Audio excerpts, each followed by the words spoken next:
J'ai aujourd'hui écouté, je peux le dire, les déclarations à charge d'un cyberactiviste lors de la réunion organisée avec le procureur de la République, dont je n'ai pas été informé. Je ne sais pas si mon numéro est dans les fichiers au niveau de la justice de Côte d'Ivoire, mais je ne reçois jamais d'invitation à ces rencontres assez importantes, d'où nous pouvons nous aussi relayer l'information afin qu'un maximum de cyber-militants, de cyber-activistes, d'influenceurs, de blogueurs puissent y prendre part, parce qu'il est plus qu'important pour nous de pouvoir avoir des informations claires, nettes et précises venant des autorités judiciaires de notre pays, qui sont nos autorités. J'ai entendu un cyber-militant se plaindre de moi, parce qu'il faut avoir le courage de prononcer les noms des individus, car nous sommes dans un pays de la liberté d'expression. Le procureur a convoqué la plupart des influenceurs pour nous mettre en garde que désormais, même dans les commentaires, et j'ai été clair, j'ai informé que dans ces temps-ci, le procureur n'est pas causant. Tu deviens un obstacle, tu vas assumer tes responsabilités et que moi-même, je n'étais pas au-dessus de la loi. Donc moi-même, là, si je m'aime, je dois savoir marcher. Parce qu'il y a un proverbe qui dit, quand t'envoies, toi-même, il faut savoir t'envoyer. Mais moi, la seule personne qui m'a envoyé, c'est le déshonneur qui a été jeté et le discrédit qui a été jeté sur mon père. Des gens sont allés filmer mon père, venir l'humilier.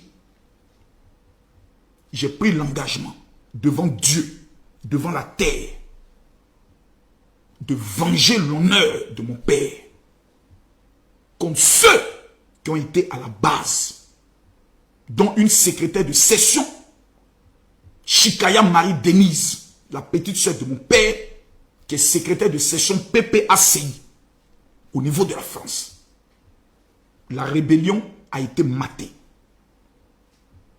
J'ai constaté que les militants cyberactivistes de l'AES, financés, pilotés par Ibrahima Maïga, qui avait dit dans l'une de ses vidéos que lui mettrait le ministre de la Défense de la République de Côte d'Ivoire à genoux au palais présidentiel dans les jours qui viennent, afin que celui-ci lui demande pardon. L'émanation d'une tentative de coup d'État en préparation, soutenue par les communicants de l'AES. Il fallait mater cette rébellion et cette tentative de déstabilisation de notre pays au travers des réseaux sociaux. Dans ce combat, oui, il peut y arriver que l'être humain blessé, attaqué, peut commettre des erreurs. Je viens humblement devant la justice de Côte d'Ivoire informer que depuis 3 jours, ma rédaction et moi, nous nous sommes entendus pour dire nous devons éviter 3 choses. 1. Les injures. Quand on m'insulte, je ne dois pas répondre. Il était pour moi aussi important de montrer à nos adversaires politiques, à nos adversaires de la nation, que nous pouvons être 2 fois plus fous que eux dans le langage que eux ils emploient vis-à-vis de nos autorités. Nous pouvons être 2 fois plus fous que eux, parce que eux n'ont pas de limite dans leur langage. On voulait leur montrer que nous pouvons être plus toqués que eux, dans les mêmes langages, attributions de langage qu'ils ont, pour leur montrer qu'ils n'ont pas le monopole de la violence dans le verbe. Au stade où nous sommes arrivés, nous constatons que nous devons plutôt construire pour une élection apaisée que de détruire. Dès lors, nous avons pris l'engagement de changer le ton, de changer les paroles, mais de rester déterminés. Et pour cela, j'aimerais informer au procureur de la République que nous en prenons acte de tout ce qu'il a pris le soin d'indiquer aujourd'hui. Des erreurs à éviter. Et dans les jours qui viennent, la justice pourra constater que moi, général Kami Makosso, je mets en application les recommandations de la justice, car je ne suis pas au-dessus de la loi.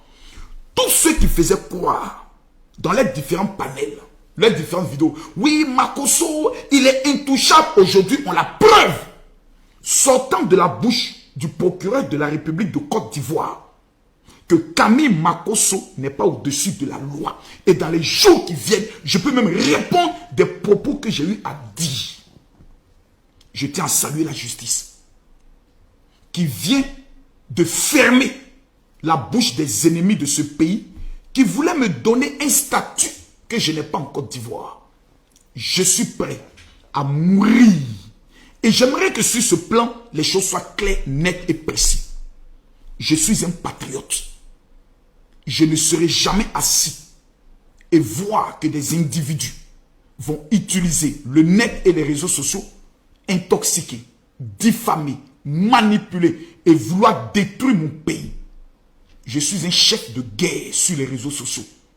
Je mènerai la guerre, mais dans le respect de la loi, en invitant les injures grossières. Ça, je dois faire forcing.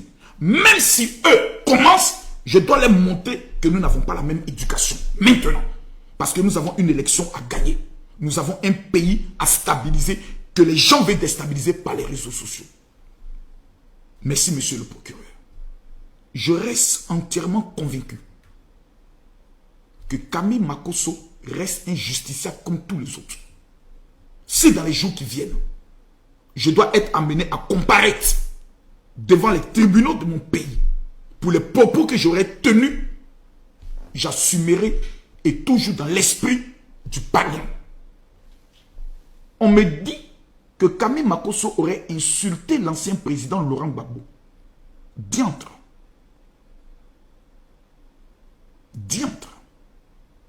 Je rêve de voir cette vidéo. Parce que c'est bien beau d'aller mentir. Mais il est plus qu'important d'en apporter les preuves. Le président Laurent Gbagbo est un ancien chef d'État dans ce pays. S'il estime que dans mes propos, j'ai eu à lui manquer de respect ou l'insulter, ses avocats auraient porté plainte depuis très longtemps.